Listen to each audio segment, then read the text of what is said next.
Do you want to know? Well, I've been thinking about you. Pada uji Benedict, tujuannya yakni mengidentifikasi atau menganalisa adanya gula-gula produksi pada suatu bahan atau sampel. Prinsip kerjanya, gula-gula produksi akan mereduksi reagen Benedict atau ion kupri sehingga membentuk senyawa yang berwarna. Pada uji Benedict kali ini, yang perlu kita persiapkan yang pertama yakni alat dan bahan.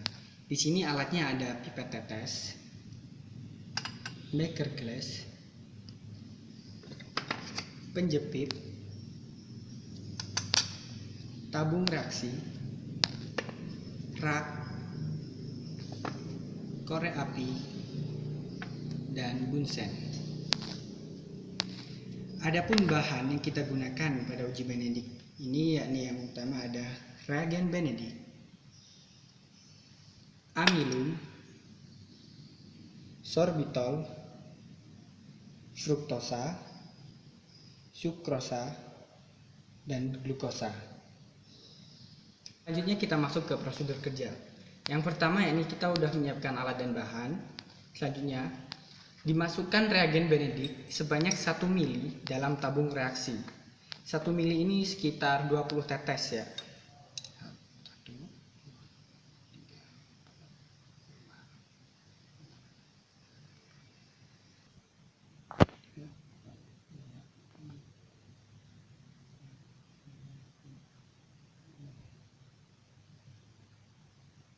Dimasukkan sampel larutan karbohidrat 1% sebanyak 1 ml atau 20 tetes dalam tabung reaksi.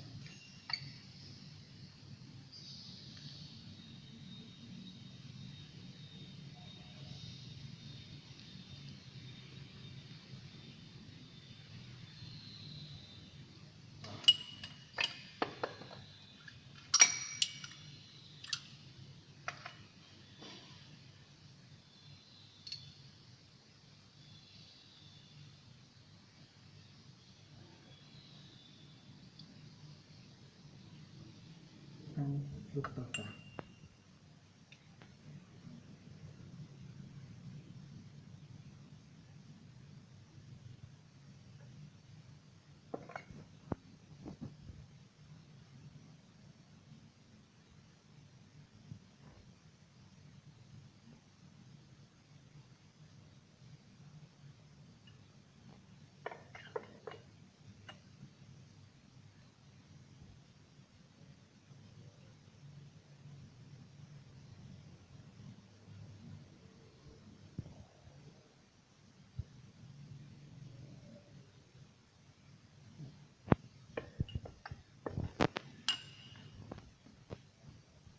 Setelah dimasukkan sampel larutan karbohidrat sebanyak 1 ml dalam tabung reaksi, langkah selanjutnya yakni kita dihomogenkan dan diamati warna sebelum dipanaskan.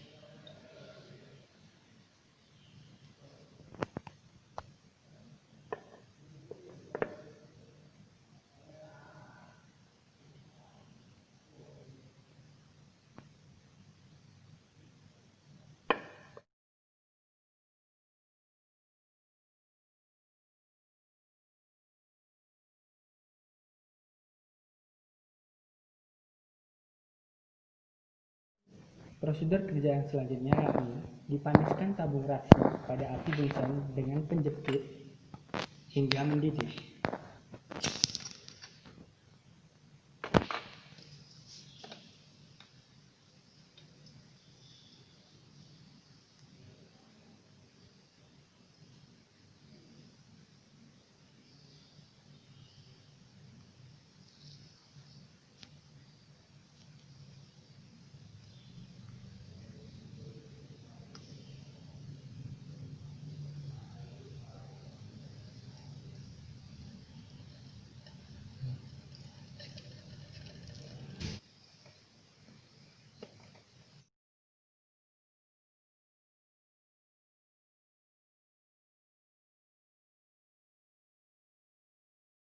Dua yang akan kita lakukan yaitu uji iodin, di mana tujuan uji iodin ini untuk mengidentifikasi atau menganalisa adanya polisakarida atau pati dalam suatu bahan atau sampel. Prinsip kerjanya, Larutan polisakarida akan mengabsorpsi larutan iodin sehingga akan memberikan perubahan warna tertentu.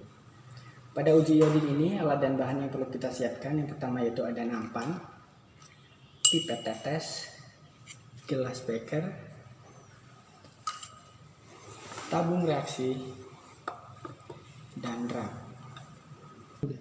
Untuk bahan, yang pertama ada HCl2n, larutan iodin, sorbitol, sukrosa, fruktosa,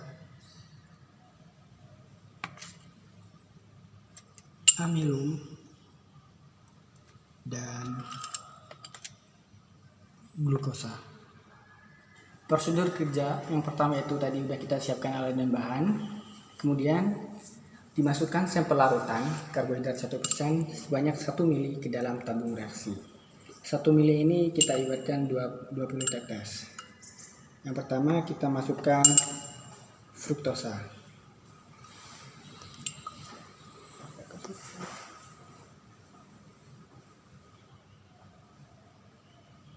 Kemudian untuk larutan karbohidrat yang lain juga sama, 1 mili atau 20 tetes.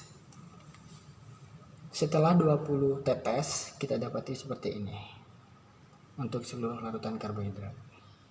Ya, bahkan HCl2n pada sebanyak 1 mili pada setiap larutan karbohidrat. Sama seperti tadi ya, 20 tetes.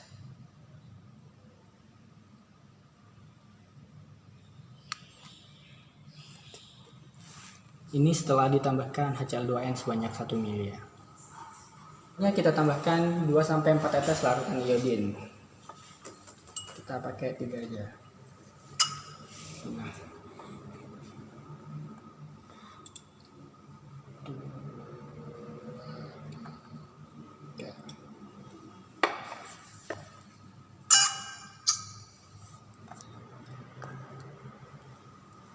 Setelah ditambahkan larutan iodin sebanyak 3 tetes, selanjutnya kita homogenkan.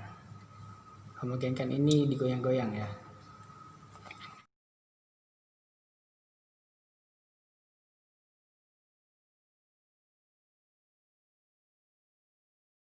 Uji yang ketiga yang akan kita lakukan yakni uji Salivanov. Tujuan uji Salivanov yakni bertujuan untuk mengidentifikasikan gugus keton yang ada pada karbohidrat. Prinsip kerja, keton lebih mudah membentuk derivat furfural daripada aldosa. Alat dan bahan yang perlu kita persiapkan pada uji Salivanov ini yang pertama yakni alatnya ada pipet tetes, beker glass, rak, tabung reaksi, penjepit, dan bunsen korek api. Adapun bahan yang kita gunakan pada uji Salivanov yakni ada reagen Salivanov, larutan karbohidrat 1% yang terdiri dari amilum, sorbitol, fruktosa, sukrosa, dan glukosa. Selanjutnya kita masuk ke prosedur kerja. Yang pertama, disiapkan alat dan bahan. Lalu yang kedua, dimasukkan reagen Salivanov sebanyak 2 mili pada tabung reaksi.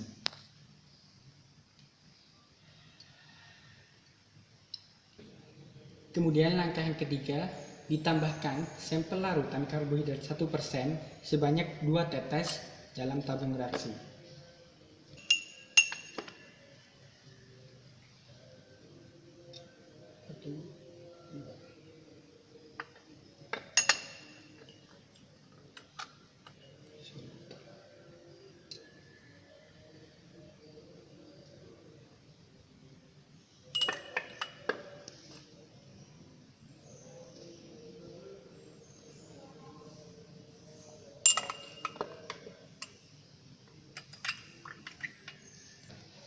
Setelah ditambahkan sampel larutan karbohidrat 1% sebanyak 2 tetes, dipanaskan dengan api bunsen hingga mendidih.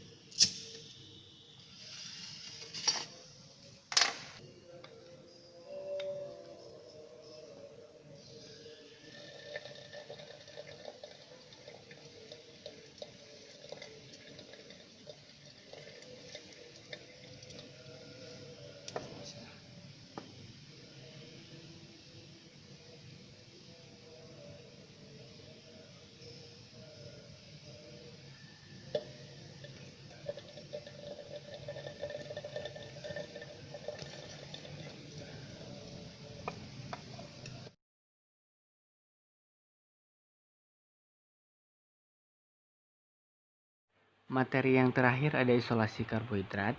Tujuannya untuk mengisolasi pati atau amilum pada suatu bahan. Prinsip kerjanya mengisolasi pati dengan metode homogenisasi, dekantasi, suspensi, dan pengendapan. Alat dan bahan yang digunakan yakni ada kertas saring, kain saring, corong, aquades, etanol 95%, pisau, kentang yang telah dipotong kecil-kecil, ulekan, labu ukur, dan yang terakhir ada gelas kimia 500 ml.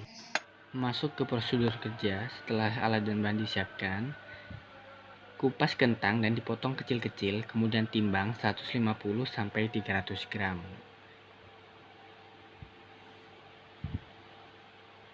Langkah ketiga, di blender atau dihaluskan kentang telah dipotong kecil-kecil bersama 100-200 ml air sampai halus.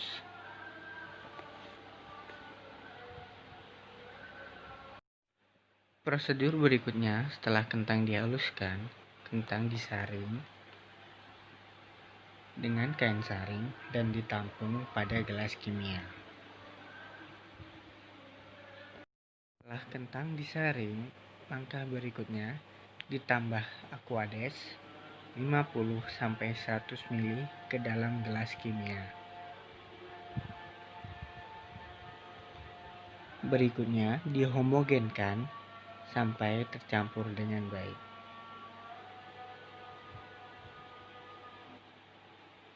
Setelah dihomogenkan, diendapkan hingga terjadi endapan di bagian bawah.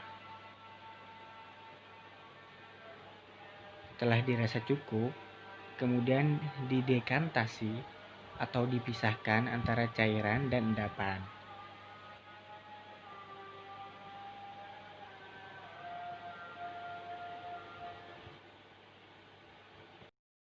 Selanjutnya, pati disuspensikan dengan 50-100 ml etanol 95%.